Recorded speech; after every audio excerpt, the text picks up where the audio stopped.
आपल्यासोबत आहे ज्योतिताई गायकवाड. काय सांगणार ताई, पाहायला गेलं तर गॅसची परिस्थिती भयानक पाहायला मिळते मुंबईसारख्या शहरांमध्ये. धारावीमध्ये छोटे छोटे उद्योग सुरू आहेत, त्यांना देखील कामगारांना याचा फटका बसलेला आहे. नक्कीच, कारण हे असं झालं की कमर्शियल गॅस आणि ह्या ज्या दुसरे गॅस आहे त्याच्यामध्ये काळाबाजारी चालू झालेली आहे. जे कमर्शियल गॅस आहे तो 9,000पर्यंत गेलेला आहे. म्हणजे जो सर्वसामान्य नागरिक आहे, जो छोटे छोटे उद्योग करून आपल्या पोटापाण्याची व्यवस्था करतो, त्यांच्यासुद्धा प्रश्न निर्माण झालेला आहे. आणि त्यासाठी हे आणि आमच्याकडे टी जंक्शन वगैरे अशा ठिकाणी जिथे गॅसचे सिलेंडर उभे करतात तिथे लांबच रांगा लागल्या. आणि काही ठिकाणी असंही कळलं की एक व्यक्तीचा त्याच्यामुळे मृत्यू झालेला आहे या ही स्ट्रोकमध्ये उभे राहिल्यामुळे गॅससाठी. आणि ह्या गोष्टीकडे सरकार दुर्लक्ष करत आहे आणि सगळं योग्य चालू आहे. आणि काँग्रेसवाले ह्याची पॅनिक सिच्युएशन निर्माण करतात असं म्हणतात.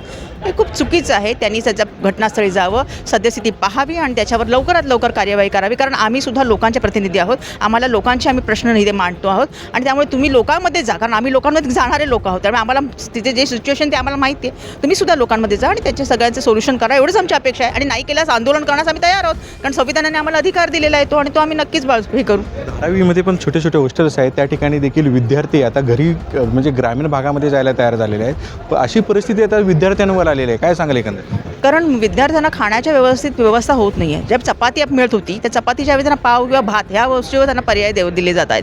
आणि त्यामुळे लोकांची जी कारण माणूस खाण्याशिवाय राहू शकत नाही. आणि अशी आवाळ होताना मग काय करणार? विद्यार्थी जे इथे एवढ्या मोठ्या प्रमाणात मुंबईमध्ये येऊन राहतात ते नक्कीच त्यांच्या स्वतःच्या घरी त्यांना मार्ग आहे, म्हणून ते तेच करणार आहेत. धर्मांतरांच्या बाबतीत आज सभागृहात मुद्दा उपस्थित केला जाणार आहे. धर्मांतरांच्या बाबतीमध्ये जो लोक जे आहेत त्याच्याकडे पाहण्याचं काही लोकांचा सकारात्मक नकारात्मक प्रश्न निर्माण झालेला आहे. एकंदरीत काय सांगाल तुम्ही? नाही, धर्मांतर हा स्वतः संविधानाने दिला मूलभूत अधिकार आहे. कुठल्याही धर्माचं आचरण करणं, प्रचार प्रसार करणं हे त्या मूलभूत अधिकार, त्या अधिकारावरच गदा आणणार आहे.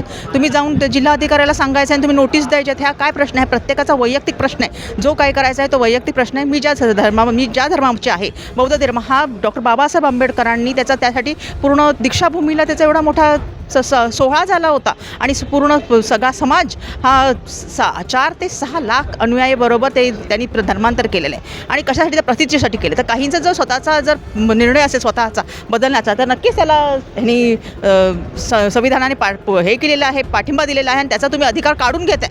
एखाद्या गोष्टीवर तुम्ही लादताय की त्यांनी काय करायचं काय नाही. हा जसा खाण्यापिण्याचा अधिकार आपला आहे, काय कपडे घालायचा अधिकार माझा आहे, तसं मला धर्म कोणता पाळायचा हा माझाच प्रत्येकाचा सर्वस्वी वैयक्तिक प्रश्न आहे. ह्याच्यावर सरकारने अंकुश लावण्याची गरज नाही आहे, पण इथे कुठेतरी अंकुश लावत आहे. जबरदस्ती सरकारकडून केली जात आहे, ना की या धर्मांतर करणाऱ्या लोकांकडून, असं मला वाटतं. आणि त्यामुळे सरकारने हा निर्णय लवकरात लवकर बदलावा अशी आम्ही विनंती करतो किंवा त्याची मागणी करतो. सभागृहाचा 4था आठवडा सुरू आहे. सध्या पाहायला गेलं तर सचिवांची उपस्थिती जी आहे ती पाहायला मिळत देखील नाही आहे. कुठे ना कुठेतरी विरोधी पक्ष जे आहे, विरोधी नेता जे निवडणूक आहे त्याला पण कुठेतरी सरकारचा एकंदरीत पाठिंबा पाहायला मिळत नाही. हे सरकार जे आहे ते कायद्याप्रमाणे चालत नाही का? सभागृह चालवत नाही का, असं वाटतं का तुम्हाला? नक्कीच, कारण आम्ही जर सगळे बसतो तिथे मंत्री महोदय उपस्थित नसतात, ते सचिव उपस्थित नसतात. जेव्हा की अध्यक्ष महोदयांनी स्वतः तिथे ऑर्डर काढली की दिलेली आहे की तुम्ही तिथे उपस्थित राहणं बंधनकारक आहे. पण परत गेल्या ह्याच्यामध्ये पण शुक्रवारी पण तीच झालेली कंडिशन आहे. आणि त्यासाठी 10 मिनिटं तहकूब केलं होतं अधिवेशन. आणि ह्या ज्या गोष्टी आहेत त्या वारंवार घडत आहेत, असं नाही की एकदा घडत आहेत. बराच त्यांचा मॉप जो असतो त्यांचा कोरम कमी असतो आणि तिथे कोणीच बसलेलं नसतं. आणि हे वारंवार निदर्शनास आलेलं आहे.